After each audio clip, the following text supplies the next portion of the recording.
Hi friends, welcome to Karanya's kitchen. Karanya's కిచెన్లో ఈరోజు వీడియోలో మైదా వాడకుండా 90's కిడ్స్ స్పెషల్ స్వీట్ హాల్కోవా లేదంటే పాలకోవాని ఎలా ప్రిపేర్ చేసుకోవచ్చో చూపించబోతున్నాను. చాలా సింపుల్ ప్రిపేర్ చేయడం, చాలా తక్కువ ఇంగ్రీడియంట్స్తో 3 ఇంగ్రీడియంట్స్తో చేసేస్తాము. ఒకసారి తప్పకుండా ట్రై చేయండి. ఇప్పుడు ఎలా ప్రిపేర్ చేసుకోవచ్చు ఏంటి అనేది వీడియోలోకి వెళ్ళి చూసేయండి.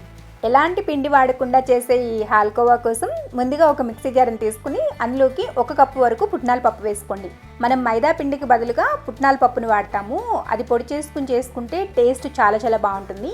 అండ్ ఇందులోనే అదే కప్పుతో 1 కప్పు వరకు పంచదారని తీసుకుని ఒక 2 యాలకులను కూడా వేసి మెత్తగా గ్రైండ్ చేసుకోండి. ఎక్కడా బరకనేది లేకోకుండా గ్రైండ్ చేసుకోండి. చూడండి, ఈ విధంగా స్మూత్గా గ్రైండ్ చేసుకున్న ఈ పిండిని పక్కన పెట్టేసుకోండి. నెక్స్ట్ స్టవ్ మీద ఒక కడాయిని పెట్టుకుని అందులోకి ఏ కప్పుతో అయితే పుట్నాల పప్పు తీసుకున్నారో అదే కప్పుతో 1/2 కప్పు వరకు నెయ్యి వేసుకోండి. సో ఇక్కడ నేను నెయ్యితో చేస్తున్నాను. మీరు కావాలనుకుంటే డాల్డా కానీ నూనె కానీ ఏదైనా వాడుకోవచ్చు. సో నెయ్యి అయితే కొంచెం హెల్దీ అండ్ టేస్ట్ కూడా చాలా బాగుంటుంది. ఇప్పుడు ఈ నెయ్యిని మీడియం ఫ్లేమ్లో కరగనివ్వండి. చూడండి, ఈ విధంగా నెయ్యి కరిగిన తర్వాత స్టవ్ ఆఫ్ చేసుకుని మనం ముందుగా ప్రిపేర్ చేసుకున్న పొడి మొత్తం కూడా వేసుకుని గరిటెతో అంతా ఒక్కసారి కలిసేట్లు కలుపుకోవడమే. చాలా సింపుల్. మనం జనరల్గా మైదాతో చేసినప్పుడు నెయ్యిలో ఎక్కువసేపు ఫ్రై చేయాల్సి వస్తుంది. కానీ ఇలా పుట్నాల పప్పుతో చేసేటప్పుడు అంత టైం పట్టదనమాట. సింపుల్గా చేసేసేయచ్చు. ఎందుకంటే ఆల్రెడీ పుట్నాల పప్పు అనేవి ఫ్రై అయినవే కాబట్టి. ఇలా అంతా కూడా చక్కగా కలిసేట్లు కలుపుకోండి. పంచదార ఉంటుంది కాబట్టి ఆ వేడి మీద కరిగి మనకి ముద్ద కన్సిస్టెన్సీ వస్తుందన్నమాట. సో ఈ విధంగా చక్కగా అంతా మిక్స్ అయ్యేటట్లు కలుపుకున్న తర్వాత ఒక ట్రేలోకి వేసుకోండి.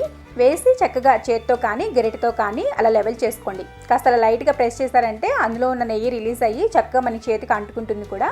సో అలా లెవెల్ చేసేసుకోండి. మీరు తడి చేయి మాత్రం అసలు పెట్టద్దు. తడి చేయి పెట్టారంటే ఆ వేడికి మాయిశ్చర్ ఎక్కువ వచ్చేస్తుంది అనమాట. మాయిశ్చర్ వచ్చిందంటే పీసెస్ అనేవి నీట్గా రావు, మెత్తగా అయిపోతుంది మనకి. అండ్ మనం తీసుకునే ట్రే కానీ ప్లేట్ కానీ దేనికి కూడా నెయ్యి రాసుకోవాల్సిన అవసరం ఏం లేదు. అలా డైరెక్ట్గా వేసేసుకోవచ్చు.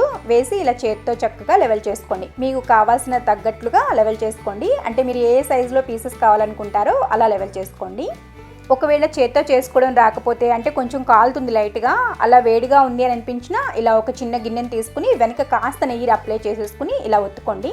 చూడండి, ఈ విధంగా ప్రిపేర్ చేసుకుని పూర్తిగా చల్లారనివ్వండి. ఇక్కడ నేను మీకు పూర్తిగా చల్లారిన తర్వాత చూపిస్తున్నాను. చూడండి, మనకి వేడి మీద ఎలా అయితే ఉంటుందో చల్లారినాక కూడా ఆల్మోస్ట్ అలాగే ఉంటుంది. పెద్దగా గట్టితనం ఏమి రాదనమాట.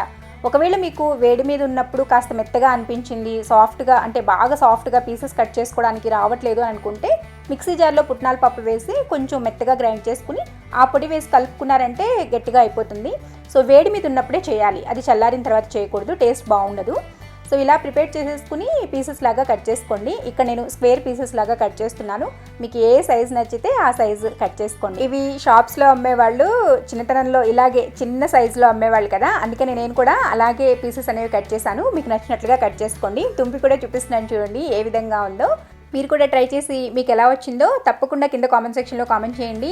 మైదాతో ఎలా చేసుకోవాలి అనేది మరొకసారి చేసి చూపిస్తాను. అది కొంచెం ఫ్రైయింగ్ ప్రాసెస్ అనేది ఎక్కువ ఉంటుంది.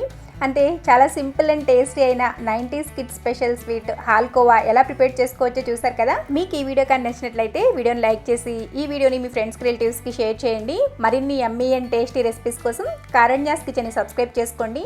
పక్కనే ఉన్న గంట సింబల్ని కూడా నొక్కండి. Thanks for watching.